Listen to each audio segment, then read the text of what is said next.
Halo semuanya, balik lagi di RM Tour bersama saya Randy guys. Oke, hari ini saya mau membahas mengenai gosip ya, atau berita yang seliwuran ya, yang seliwuran di medsos ataupun banyak yang bertanya ke saya gitu guys ya, mengenai adanya biaya tambahan pada saat apply visa Amerika terbaru nih tahun 2025 ya guys ya, khususnya di bulan Agustus dan setelah Oktober. Karena ada dua berita guys ya, ada dua berita yang saling berkaitan mengenai kenaikan biaya ya guys ya.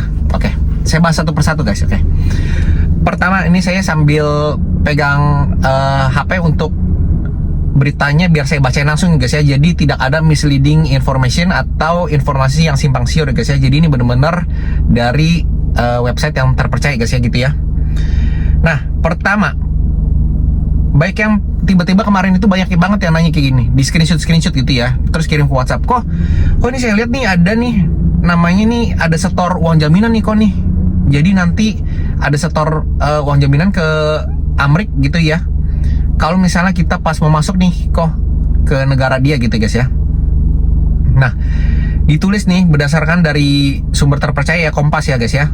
Tulisannya gini headline-nya, mau pelesir ke AS setor dulu nih uang jaminan hingga 240 juta rupiah gitu guys ya. Tulisannya pemohon visa non-imigran B1 atau B2, yaitu turis ya guys ya, itu wajib menyetor uang jaminan sekitar 240 juta ya gitu. Nah, tapi sebenarnya yang orang nggak baca itu ya guys ya, sebenarnya ada kelanjutannya. Ini khusus untuk mereka yang datang dari negara-negara kategori yang tanda kutip nakal gitu guys ya. Jadi yang orang pikir itu, jadi dari awal dia baca gini langsung screenshot nih, kok ini masa visa nanti ada tambah biaya sampai 240 juta ya. Itu meskipun memang biaya tambahan itu berupa deposit ya guys ya, jadi itu jaminan. Jadi kalian misalnya approve, habis itu nanti bayar ke embassy nanti 240 juta, nanti kalian pas balik ke mau pulang dari Amerika ke sini nanti itu dibalikin gitu guys ya, itu namanya deposit ya.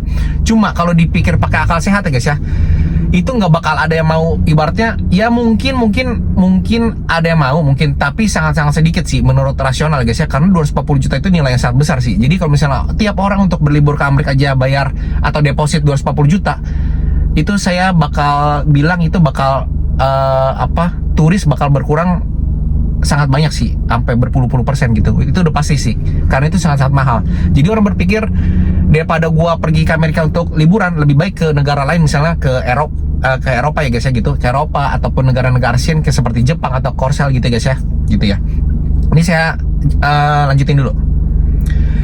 Jadi sebenarnya jaminan yang 245 juta ini itu kalau di sini berdasarkan negara-negara yang kategorinya nakal itu, contohnya jadi gini, banyak negara yang menjadi sasaran larangan perjalanan Donald Trump yang memiliki tingkat overstay visa yang tinggi seperti Chad, Haiti, Myanmar, dan Yaman gitu guys ya. Ini sebenarnya dari kemarin kalau misalnya baca berita seperti ini harus agak lengkap gitu guys ya.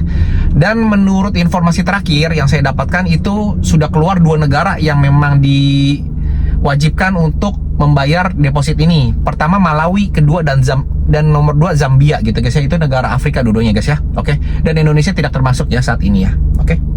Jadi untuk yang berita nomor 1 nih yang mengenai ada deposit atau jaminan 240 juta ini udah clear ya, Indonesia saat ini itu tidak termasuk.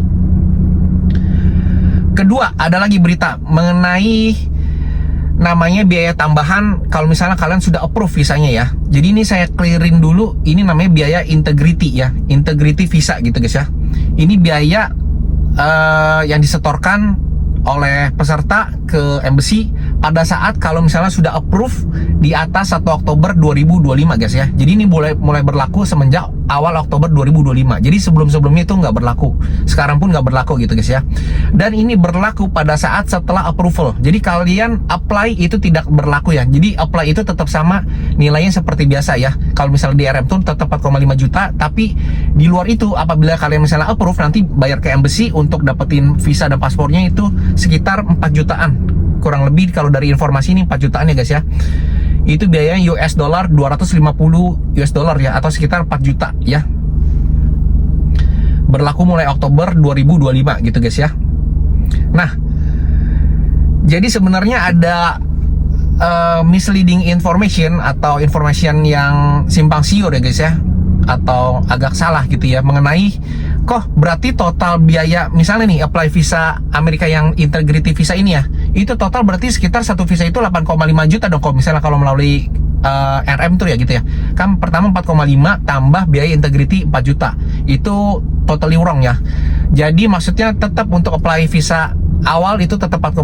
Nah 4 juta itu kalau misalnya kalian sudah approve guys ya. Kok terus kalau misalnya saya ditolak gimana? Kalau misalnya ditolak ya otomatis nggak perlu bayar yang integrity visa, tapi tetap bayar yang ya apply visa biasa. Ya tetap bayar kayak biasa aja gitu, kayak biasa aja gitu guys ya. Nah terus ada info tambahan seperti ini guys ya, ini agak lumayan cukup penting ya. Kalian nih udah interview ya, udah bayar yang biaya biasa biaya normal ya 4,5 juta itu ya. Itu setelah itu kan kalian mau ambil visa nih, bayar lagi yang integrity visa itu sekitar 4 jutaan itu ya guys ya, yang syarat terbaru itu ya. Nah itu kan total udah keluar duit 8,5 juta. Nah terus tiba-tiba nih visa kalian kena cancel gitu ya, atau revoke ya, atau ditarik kembali. Itu kasusnya ya memang sangat kecil sekali, cuma ini saya kasih sharing untuk pengalaman aja guys ya. Nah itu nanti kalau dari keterangannya nanti biaya yang sudah disetor itu nanti yang 4,5 juta kedua, yang 4 jutaan kedua itu nanti bakal di refund ke kalian oleh embassy ya guys ya. Cuma kalau yang biaya awal yang 4,5 juta yang daftar apply visa seperti tahun-tahun biasa gitu ya, yang ke agent ataupun kalian sendiri, itu non refundable, tetap kayak biasa aja gitu ya. Tetap kalian misalnya kalau failed terus daftar ulang lagi ya bayar lagi gitu ya, seperti itu ya guys ya. Oke, sekian dulu videonya hari ini. Ini benar-benar topik menurut saya agak penting ya, karena kayaknya banyak banget yang nanya dan harusnya saya buat video seperti ini biar clear semua ya, agar tidak bingung semua. Oke guys, see you on the next video, dadah.